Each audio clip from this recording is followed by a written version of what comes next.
Hello. Silkvalley asked me a question on Tumblr that I wanted to answer with a video. The question is, do you think it is important for attributes to allow certain archetypes? For example, a clumsy and physically weak wizard, yet she deals tons of damage with her spells. The priest who's outstandingly accurate with his spells, but is not a master in sleight of hand and pickpocketing. Dexterity. Similarly, should increasing the damage he deals with spells via attribute also increase the number of items he can carry? I'll just start with the first question. Do I think it's important for attributes to allow certain archetypes? Yeah, sure. When you get down to the details of it, though, that always breaks down at a certain point, unless you continually subdivide attributes to reflect a super specific level of detail. So this is essentially a criticism of Project Eternity's attributes and what they affect.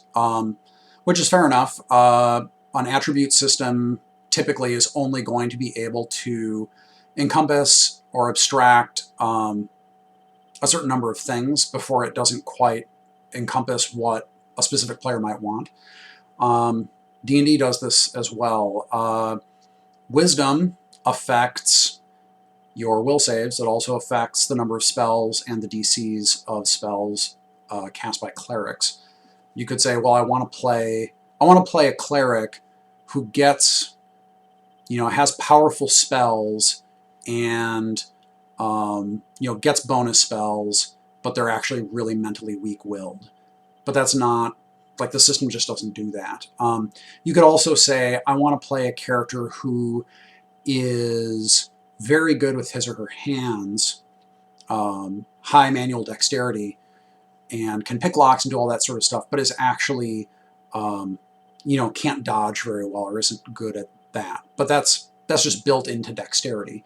So unless you further break that down, which there are games that do that, there are games that become more simulationist, they become more specific in what they break down. Unless you do that, you're never gonna get all that stuff together.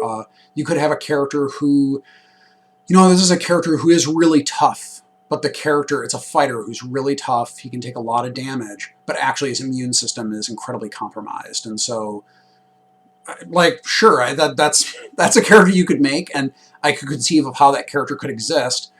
Mechanically within an attribute system, that stuff sort of gets limited at a certain point. So it's important, I think, for people to be able to support the concepts of the characters that they have.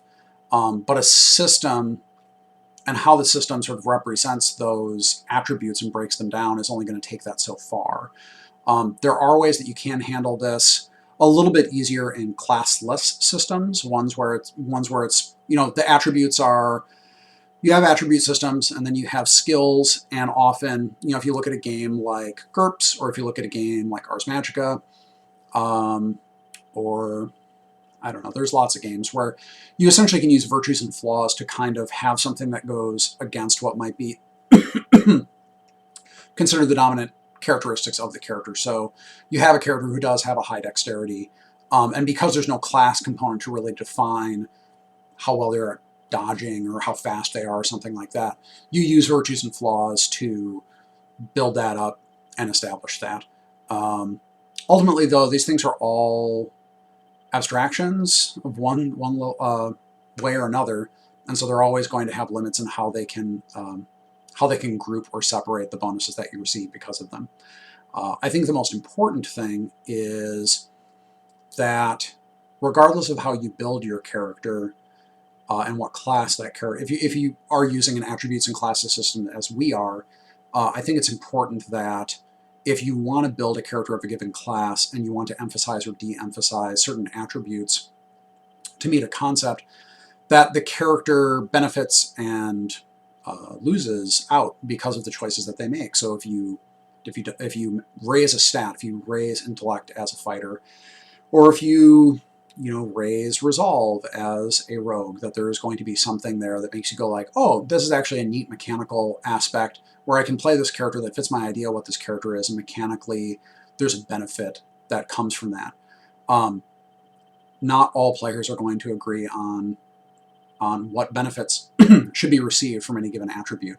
So it's I would say it's impossible, not to mean that we shouldn't try to get those things to align with what most people want, but everyone is not ultimately going to be happy, and some people will say, and you see this all the time in D&D as well, where a person wants to make a fighter of this type that uses intelligence for some bonus, or they want to make this kind of a barbarian that emphasizes wisdom or something, and you can do that, and what winds up happening is it winds up feeling like lots of patches on top of the fundamental system.